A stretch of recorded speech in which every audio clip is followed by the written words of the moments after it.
Yes, Fadi TV ujimbaniriza kadde kano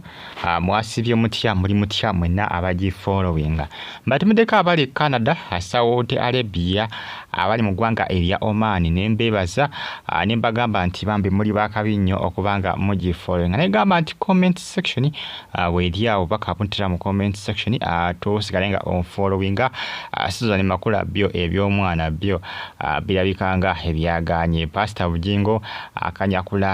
akanyakulajana munange abujose nti lyamalwali agaso okutekamu omuntu atazaala simanga atazaala mwana kumutekamu mazzi sibitegeera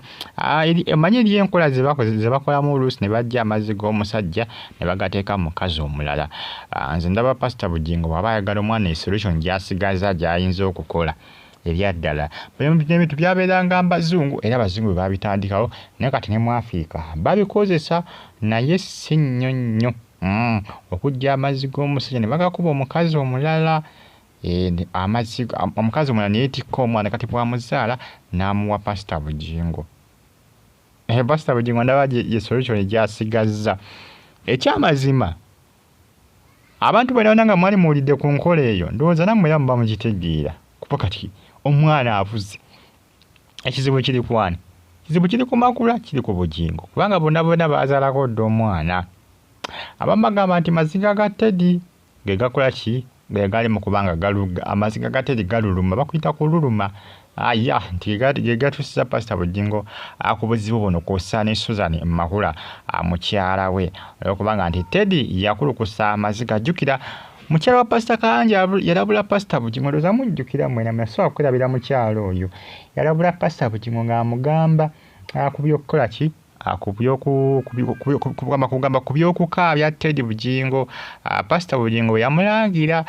n'okumuvumanga n'okumuswazanga. Yabagamba temujja kufuna mirembe emirembe gyo g'amazima tebayina maka bagazimba ganyirira gatemagana naye omwana akyawozinga naye ate nga tulaba bonna olwedde baazalako dda abaana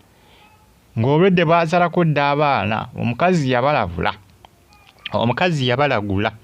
yabalagula n'abagamba nti temujja kufuna mirembe temulifuna mirembe. Kati kirabikanga amaziga ga Teddy agatandise okubanga galuluma bakuyita kululuma gatandise okubanga kola ki gawoolera munnange gatandise okubanga gazza baakafaya amaziga ge yakulukusa akaseera kamaze ne katuuka munnange Suzan Makula ebintu birabikanga omwana ye awuzi naye nga Makula omwana ayagala okubanga amuzaala n'omwana agaanye Pastor Bugingo bagambye solution gy'asigazza yakola ki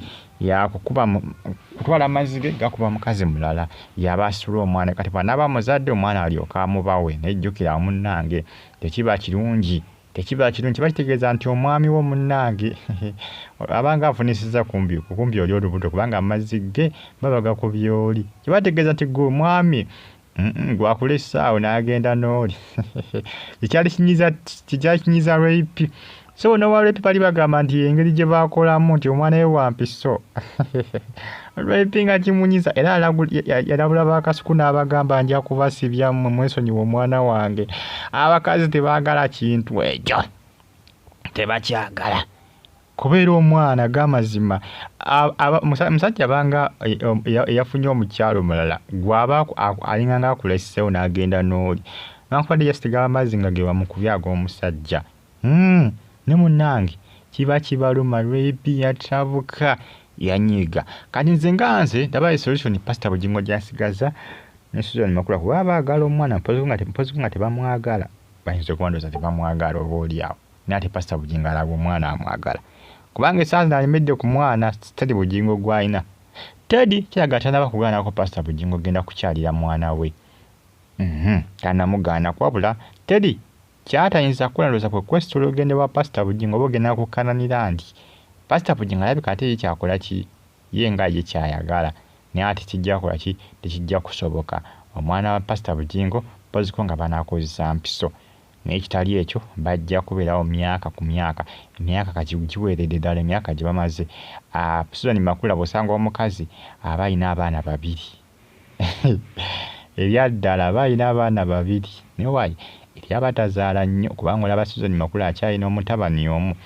akiraga ndowooza takola ki tazaala nnyo munnange. Kale Tiko yalibaddeko n'omwana omu kubanga olaba Grace Khan yazaala biseera bya mwaka ki kubanga singa Makula badde yazaala kale ng'ebiseera Grace Khan byazaalyamu singa akaana ke kalinga ka Grace Khan singa kamusinga oluusi n'obukulu kale munnange byebyo munnange maziga ku sayidi ya mukulu Bugingo omwana ye akyabuze tebatuuse kukozesa mpiso bannaye okufuna omwana si birungi ku sayidi yaabwe naye nga ensonga zeezo Fadi TV yujimbe bulungi mwera mbagala